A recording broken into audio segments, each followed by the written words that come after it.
Behind the bar, after making a career stirring and shaking cocktails here in D.C., a Vietnam-era refugee is turning his skills into a life-changing humanitarian calling for his home country. Plus, a fun-for-all-ages tennis competition attracting players from across the region has enthusiasts showing off their skills to benefit charity Southeast D.C. Those stories coming up. The News Rundown is straight ahead. We Are Washington starts now.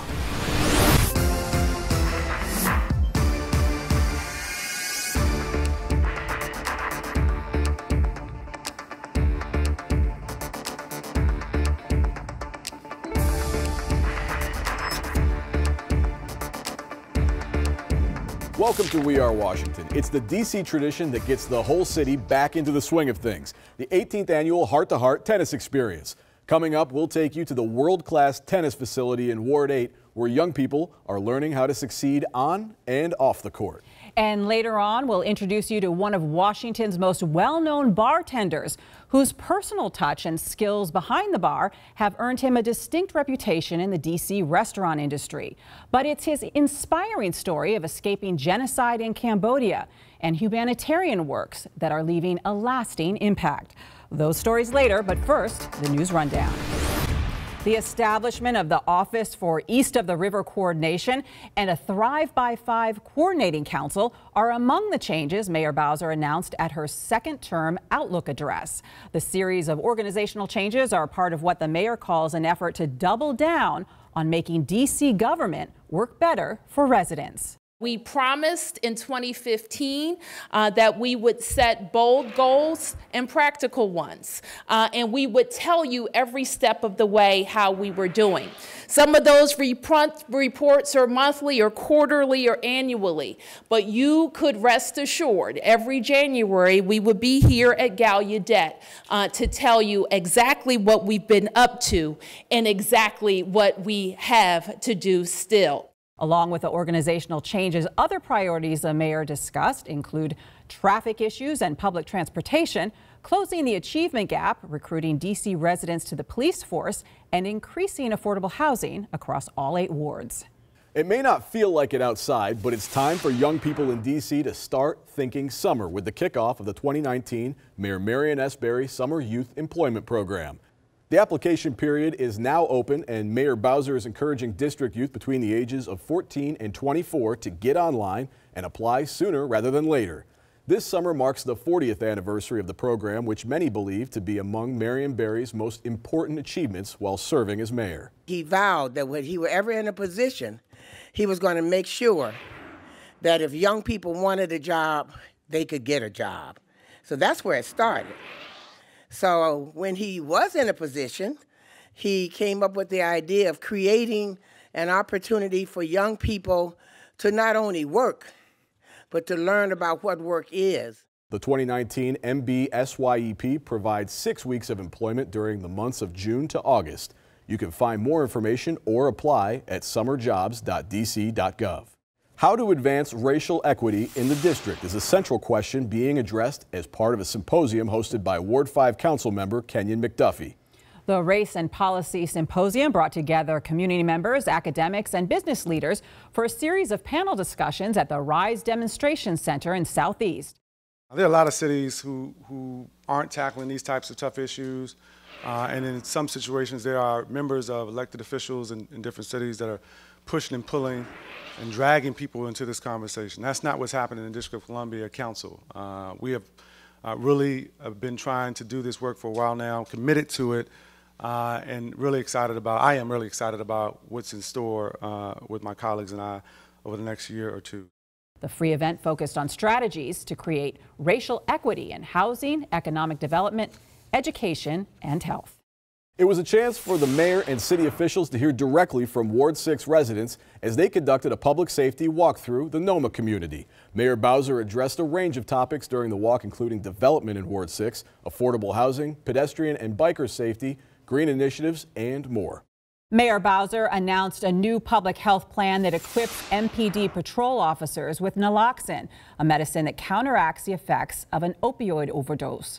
50,000 naloxone kits will be purchased using federal funding awarded to the district under the plan. MPD patrol officers will be trained and equipped with the kits by the end of 2019. Groundbreaking clean energy legislation calls for 100% renewable electricity in the district by 2032. Mayor Bowser signed the Clean Energy D.C. Omnibus Amendment Act of 2018, saying the law solidifies D.C.'s place as a national leader in the fight against climate change. We have, in the last 2.5 years, been called upon to lock arms with each other to protect our values. And it is a DC value that we care for our earth, our environment, and that we recognize that we are indeed stewards for the next generation of Washingtonians and Americans and people of the world. And we take that responsibility very seriously. Across the nation, Americans celebrated the life and legacy of Reverend Dr. Martin Luther King Jr. as part of the 35th annual MLK holiday. Here in D.C., the day began with the National Action Network's annual breakfast. Mayor Muriel Bowser joined Vice President Joe Biden, Reverend Al Sharpton, and Martin Luther King III to commemorate the holiday by reflecting on King's legacy. For many Washingtonians, the best way to honor Dr. King's legacy is through service.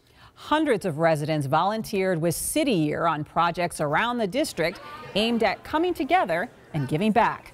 Projects included painting murals and light construction at Ron Brown High School, Idea Public Charter School, Kelly Miller Middle School, and Deanwood Recreation Center. I know within my family, my grandmother is an educator and she fought in the civil rights and she passed recently. So when I do service, I think of her because she was the ones that was a champion for his vision. So I can be here today to be their vision and to share it into the light of the students that I work with today.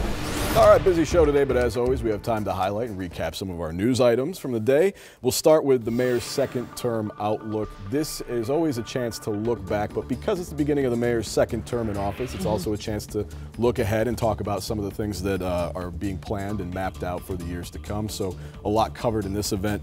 You know, one of the stories we talked about with the clean energy bill that was signed, that's part of it. And, you know, being a leader in terms of sustainability, and that is a really big goal that they're planning to meet by 2032. So just part of the things that are folded into the second term outlook. Yeah, and you could see that as a priority throughout her first term, and I'm sure it will continue throughout the second term. I just like that she encourages residents when they're thinking about what they would like to see in her second term to really think boldly because the DC is in a great place right now. Absolutely. And so to dream big, which is always a good message. Right. I wanted to mention one of my favorite things about DC, the Summer Youth Employment Program. Right. Sometimes I think that teenagers probably don't really appreciate how great it is that the city will employ you for the summer and pay you with great jobs. We get a lot of great summer youth employees here at our agency. And, you know, I'm in the process of telling my 16-year-old that she has to get online and apply. And I appreciate that Mayor Bowser, in her remarks at the kickoff, got kind of in her mom mode. And she was kind of telling the young people, you know, don't wait until April or May. No. You know, it's open now, so go ahead. I've found in talking to people anecdotally around DC that if you're from here, you grew up here, it's hard to find somebody who hasn't been impacted in some way by the Summer Youth Employment Program, whether they were in it themselves or they knew somebody that was. So everyone you talk to has a story about that program, and I think that speaks volumes about what it is and what it's about. All right, finally today, talking about the MLK Day of Service, MLK, Martin Luther King Jr., and his honoring his legacy and remembering him, what AmeriCorps did with its 3,000 members across the country, but here in DC, shows what it's all about, what the holiday is all about, just marking that legacy and serving somebody else in your community. And what's great to see, especially watching all the video, is you see that people really enjoy it. I mean, it's a great experience for them. So they're giving back, but you know that they're getting even more out of it. Great way for people to come together and build that sense of community too. You're right, absolutely. Yeah, definitely. All right, well, he's a Vietnam-era refugee who is turning his career behind the bar into a life-changing humanitarian mission for his home country. We have the story of Sam Lek coming up after the break. And later, game, set, match. The heart-to-heart tennis experience fills the courts at DC's premier venue for enthusiasts in Southeast.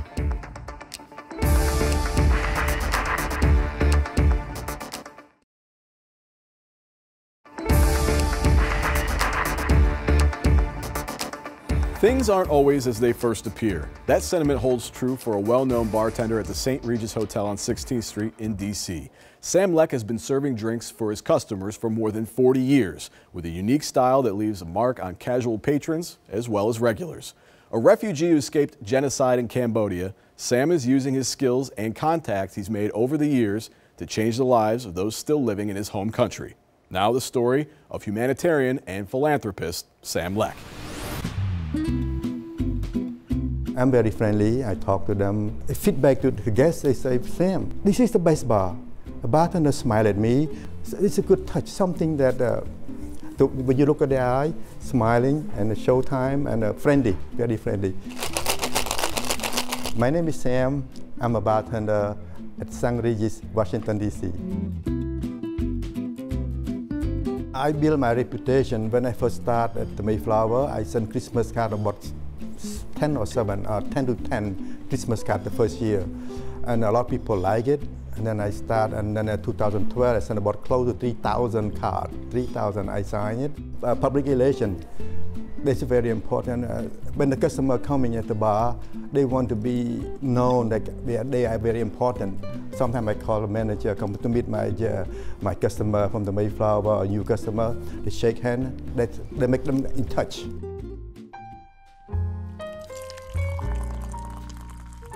I observe that guests enjoy that. When they come to the bar, they want to be entertained. But I have my limit. When they talk about the business, leave them alone, give them a drink, walk away. When they're talking about entertainment, oh, movie, and then I introduce it. Sometimes I show magic trick to the guy who sits next to them. Then they like it. And one time we had a customer sit here, and he's so, we all have bad day and good day. He looks so sad. I leave him alone, give him a cocktail, walk away. Then I show magic trick to the customer who sits next to him. You wouldn't believe it. Their face changed, like wow. You can tell right away, Sam, how you do that? And then at least I make that guy happy for 10 seconds. Yes.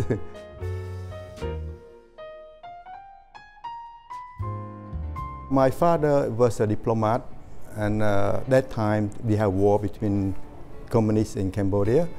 They allow only children and the diplomat get out from Cambodia. I was so fortunate and get out, go to India. I learned English, and then I get a visa to United States in 1974. I sponsored my mom to come to United States, and then she passed away in 1989. And she used to give away things to poor people. I did the same way she did. And then it touched me. I say, well, I have to do something for my poor people.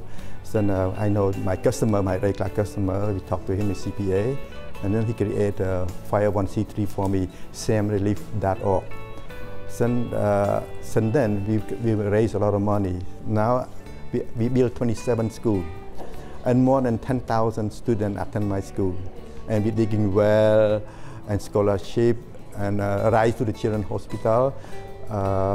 A lot of families bring the children to the hospital and no rice, it's so poor. So I say, ma'am, don't worry, the rice on me. I raise the money, I send them money, they buy rice. So far we donate about 128 tons of rice to poor people.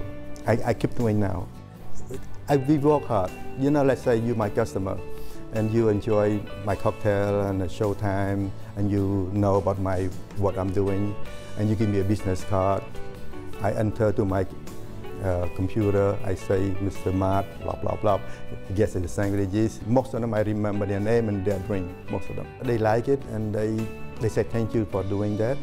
And they give me a donation, they send it to me. And then we use it 100%. I spend my own ticket, my wife and we spend our time just give away. I love it. Honestly, I love bartending because I love to see people. I love to make the people happy, smiling, make their day.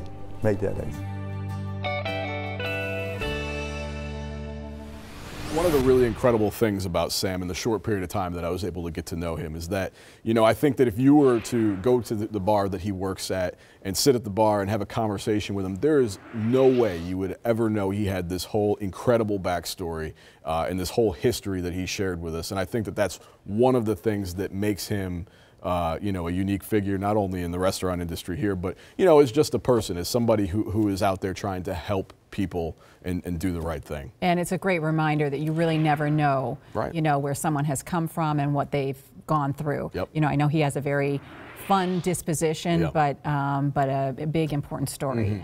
After the break, we're serving up the tennis competition that has enthusiasts, young and old, from across the region, heading to Southeast for a heart-to-heart experience.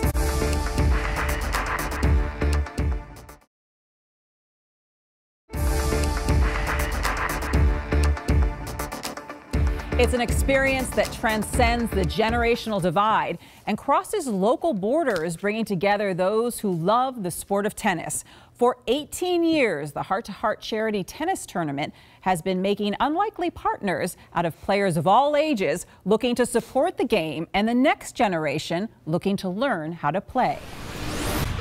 This is a Wilson brand U.S. Professional Tennis Association tennis ball. It has a diameter of 2.7 inches and weighs 2.1 ounces. Standard tennis balls like these consist of two approved colors, white and fluorescent yellow, better known in the game as optic yellow. These balls were likely assembled at Wilson's factories in Bangkok in a 24-step production process before traveling the 8,800-mile trip to Southeast Washington, D.C. to be part of today's heart-to-heart tennis experience. Are you having a great time at the Heart to Heart tennis tournament? You're about to see some fantastic tennis. For 18 years, the Recreation Wish List and the D.C. Department of Parks and Recreation has held the tennis tournament, pairing kids and adults for this high-level competition. Started years ago when we were trying to get people from the other side of the city to come and bring their heart to Southeast, and it's just grown. You look out here, they're playing doubles. We feed them. We have music going. We have a wonderful auction. We just make it a big event. Events like this at the Southeast Tennis and Learning Center are also getting kids to bring their heart for a game that in many cases helps shape their youth. It's not only for the fitness exercising, but it's actually fun and it gets you up. And it's bringing greater awareness to the game and this premier tennis venue in Ward 8. And it just means a lot to have a place where I can just go and compete against other people, but also have fun at the same time. It's basically about having fun and getting to meet new people who love the game that I love. It's special, it's important, because they may not have those opportunities normally or naturally. So things like this, where you have a center where one place you can go and get activities, you can get lessons, clinics, and even play matches here. I think that's really good. And while the competition burns hot on the courts today, it's about having fun and building more support for the sport of tennis across the district. Whenever we get to have fun and support a good cause, we know that that's a sign of a great event. The pop of tennis balls making contact with rackets can be heard from end to end of the building as this charity tournament ushers competitor after competitor from the benches to the court baselines. You know, a lot of kids don't really play tennis, especially at my school, so it's just to bring awareness to this great game and just to be healthy and get in shape. The main event is a celebrity face-off, this year featuring owner of the Washington Castle, Mark Ian, and NBC4 meteorologist Bob Ryan. I think growing up with tennis and education and the social aspects and shaking hands at the end of a match is a life-changing experience for young people, and to be integrated in that as part of their education, I think is just wonderful. However far you make it in the tournament bracket, and regardless of your skill level, everyone has a strategy for victory. They got a lot of snacks around here, a lot of water, so you gotta stay hydrated. But it's not about winning. It's more about having fun. It takes a lot of skill and concentration and practice to be able to get it. I'm going to walk on and walk off, and what happens in between, well, that's fine. If I walk off the court at my age, that's a great day.